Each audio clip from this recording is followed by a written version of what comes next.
Okay guys, January the 8th on the Compete program. We are starting this week, this session, with some split jerk technical sets.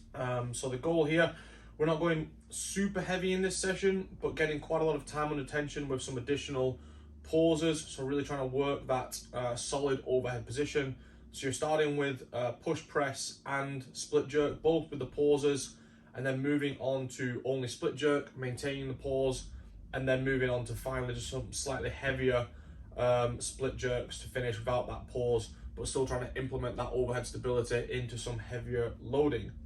After that, we're going to move on to the squats. This week you have 2 box jumps into 4 front squats, so we're adding in some fatigue before going into those pretty heavy squats for 80% across the board, but 2 high jumps with the target of being 100 centimeters for guys and 90 centimeters for the girls. That is just what I would believe is a very challenging height for a lot of people. You can scale that down if those jumps are sort of unsafe, like you literally can't jump that high, especially under fatigue, or if you're kind of resting more than 10 sort of seconds in between those jumps. 10-15 seconds is an absolute maximum. The Metcon today, we're going for just simple, probably open style fitness. So it's 50 wall balls, 50 alternating dumbbell snatches from the floor, then 50 box jumps with the step down.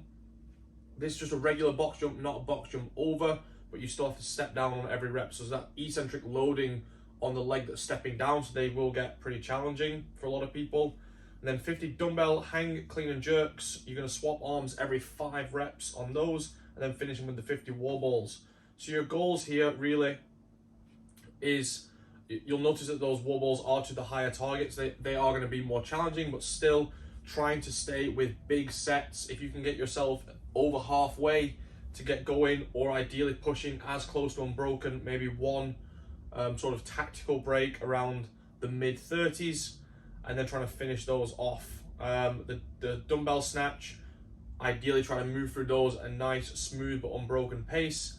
The same thing with the box jumps, same thing with hang, clean and jerks. So basically just trying to take as few rests as possible, pushing through these easier sort of sets. And then the main sort of limiter here will be that last 50 wall balls. So by this point, yes, you are very tired and you're now throwing to a high target. So I would expect that people are breaking those up more. So this is where the sort of separation comes in with the more elite level athletes being able to push through that sort of pain threshold and get those wall balls done in big sets to finish off. If you're in more of that RX and intermediate bracket, then just trying to be smart with your sets. Maybe 5 sets of 10 is a really good target.